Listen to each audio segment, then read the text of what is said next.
வணக்கம். ஆகாஷ்வாணி புதுச்சேரி செய்திச் சுருக்கம் வாசிப்பவர் வீரமணி. பிரதமர் திரு நரேந்திர மோடி நாளை உத்தரப்பிரதேஷ் மாநிலம் மீரட்டுக்கு பயணம் மேற்கொண்டு அங்குள்ள சதாப்தி நகர் நமோ பாரத் நிலையத்திலிருந்து மீரட் மெட்ரோ திட்டத்தையும் நமோ பாரத் ரயிலையும் கொடியசைத்து தொடக்கி வைக்கிறார். மீரட் தெற்கு நிலையம் வரை மெட்ரோ ரயிலில் அவர் பயணம் செய்கிறார். மொத்தம் 12,930 கோடி ரூபாய் மதிப்பிலான பல்வேறு வளர்ச்சித் திட்டங்களை மீரட் பயணத்தின் போது பிரதமர் தொடக்கி வைக்க உள்ளார். டெல்லி மீரட் இடையிலான 82 கிலோமீட்டர் பிரத்யேக நமோ பாரத் ரயில் பாதையையும் இதில் அடங்கும்.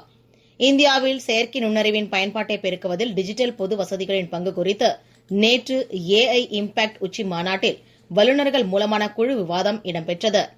புதுச்சேரி உயர்கல்வித்துறை சார்பில் 2 நாள் வேலைவாய்ப்பு முகாம் லாஸ்பேட்டையில் உள்ள மகளிர் பொறியியல் கல்லூரியில் நேற்று தொடங்கி நடைபெற்று வருகிறது. இம்முகாமினை துணைநிலை ஆளுநர் திரு கைலாஷ்நாதன் தொடக்கி வைத்தார்.